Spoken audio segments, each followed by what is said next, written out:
Hello families. The purpose of this video is to give you guys all the information you need about online learning and what that will look like for fourth graders in the next few weeks.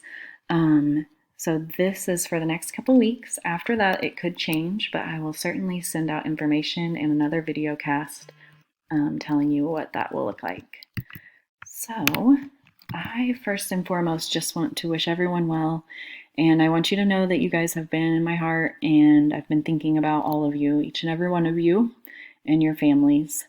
I wish that I was able to see your smiling faces tomorrow, but that's not the current situation, so I will just look forward to hearing from you on Seesaw starting tomorrow. Parents, I wanted to start with this. You've probably seen it floating around, but I read this last week and it was pretty helpful for me to put things into perspective, even as I worked on preparing plans for the fourth graders, and that it's not an academic emergency this week and in the coming weeks. So just take a deep breath.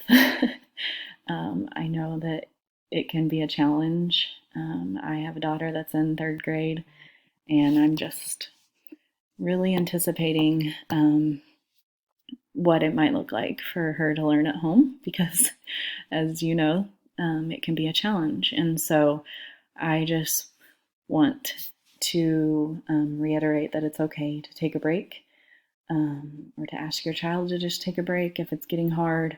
And we know that stressed adults cannot teach stressed children. And so just being aware and knowing when it's time to pause and say, okay, let's try that again in 30 minutes, or let's try that again in an hour, is something that I'm going to be working on in the coming weeks.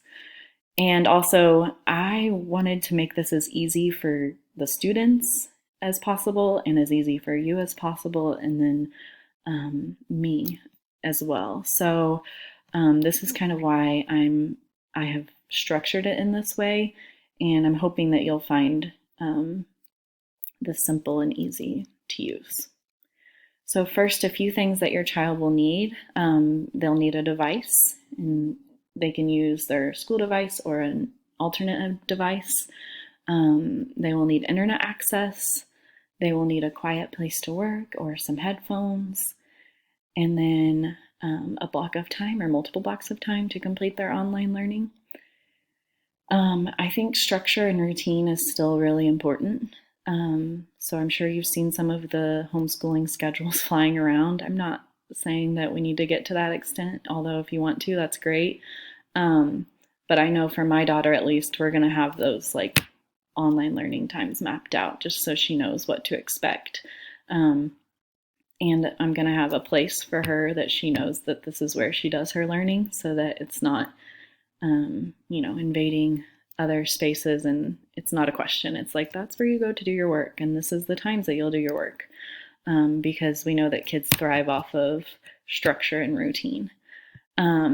So here are some suggested times from 9 to 10 and 2 to 3. You obviously don't have to use those times for your child's schedule, but those are the times that I will be available, and I'll talk more about that in a second. You also need access to Clever, and I'll talk more about that in a second as well. So my office hours, as a Ridgeview staff, we came up with some office hours that we will be available, and those are from 9 to 10 in the morning and from 2 to 3 in the afternoon.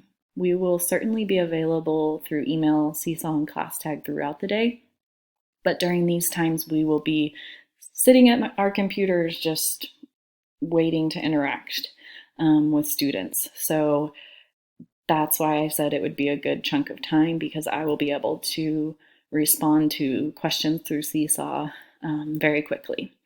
Also, I wanted to say that the voice comment feature on Seesaw is a great option for questions.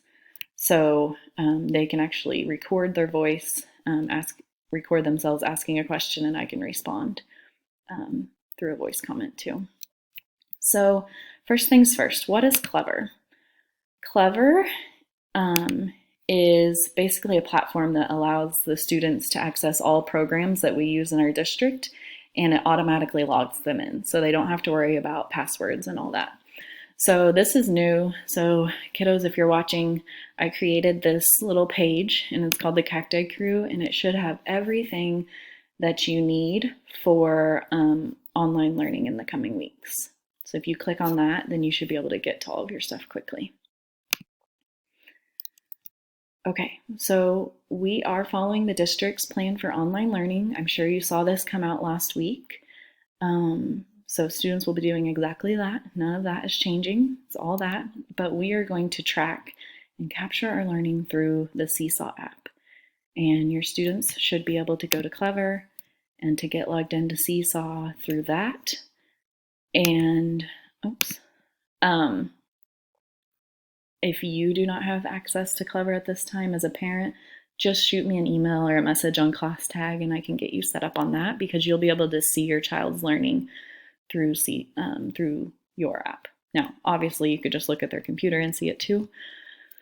Okay, so getting started, I just wanted this to be as simple as possible and for kids to not be like, well, I don't know what to start on, or what should I do first, or I don't understand this page. So I created a Seesaw post basically that will walk them through the activities, or they can choose whatever order they want to do the activities. So every day the kiddos will just go to Seesaw and look for the activity of the day. So I'm going to show you what that will look like. And I actually have to get out of this. Okay, so this is Seesaw right here, and they will click on the activities. And then they will click add a response. Now, I am going to attach some videos of me reading books and doing different things, or talking to them about different things each day, so they can look for that too. There won't be an assignment attached to it, it's just kind of for fun. This also has a link to the choice board, it has my office hours and some information, but what they mainly need to do is they need to find the post that has the date, today's date. It will say like Monday, March 23rd. And so they'll click on that and then they'll click add response. And then they'll select their name. And this is the page that will pull up. So the first page, if you look over here, it has 3 different pages. And this is their work for the whole day. So for Monday, March 23rd, this is the work that they need to complete. The first page is just some of their school family routines and rituals that we participate in each day. So we do a wish well board each day. So we put anyone who we want to wish well up on the board. We do gratitude every single day. So we list 5 things that we're grateful for, and we do shout outs every single day. So they can write down shout outs or celebrations right here that they have.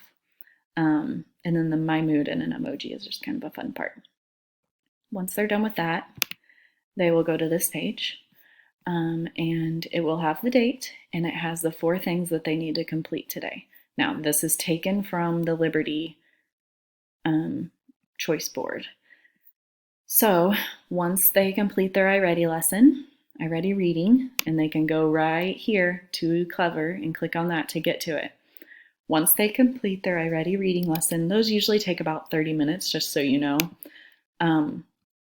And they have 2 of them. So here iReady reading and here iReady reading. Each of those should take about 30 minutes. So you can kind of see why I said chunk or multiple chunks of work time. Once they have completed that, then they can just check it off. And then once they get a green light, they can check it off. So this is just kind of helping them keep track of their learning and kind of have some ownership over it.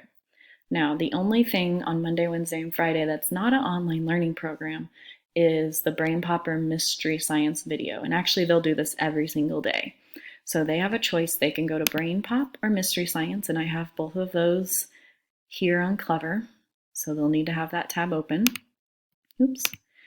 And then they can say, they can browse those sites and pick a video that they want to watch. And then once they've watched their video, they're going to just fill in these parts so that I can see evidence of their learning. So today I watched Polar Bears, the video title, on Brain Pop. And my vocabulary word was, maybe it's habitat. Oops. So they can move that down and so on, okay? And then they can draw a sketch note down here. They can type 2 interesting facts that they learned, okay? And that should probably take them about 15 to 20 minutes to complete that part. So once they've completed all of that, they are done with their must-do. So they would go and check this off. They're done with their must-dos, but then every single day I will have this available for them. They certainly do not have to do this, but these are the may-dos that they can complete. So they can circle whichever one they want to do and complete those, or you can send them to go work on may-dos if they need a little bit of time doing something other than watching TV or playing video games. You can certainly send them to this page to complete these. Okay, so how do the assignments differ from day to day? Well, Monday, Wednesday, and Friday, the assignments are the exact same, and that's what I just showed you. But Tuesday and Thursday, the assignments are slightly different. Everything I just showed you stays the same, except instead of doing an iReady reading lesson, they complete a reading assignment from the Scholastic website. And I'm going to add the Scholastic website right here. It's not there right now. So it will look a little bit different on Seesaw for those days. They will click here. The first page is the exact same, and then the second page looks like this. So instead of having iReady right here, they are going to read a Scholastic Learn at Home article of their choice. They're going to complete the activity that goes along with it. So where they will capture that is right here on this page. So they're going to type, what article did you read? They'll type the title.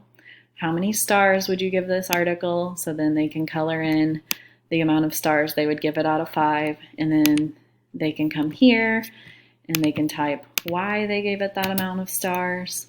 And then each of the Scholastic articles at the very, very bottom has continue the learning journey activity. So at the bottom of each article, it'll say continue the learning journey, and it gives them an activity. Some of these activities might be like write a letter to the author, or create a sketch of a habitat, or just different things. So they can then complete that activity here. Now students, if you need more space, you can always click add a page. Just don't get too crazy with that. So yeah, that is that. I think. So I just want to conclude with all you need to do is direct your child to Seesaw each day at the time that they're going to work, and then provide them with support as needed. And of course, I am there as well, that they can comment and ask questions. So I believe that is all I have for you. Please let me know if you need anything at all, and I would be glad to help you. If there are any questions that you still have, please let me know. Send me a message on ClassTag or email me, and I would be happy to get that information to you. I wish you well.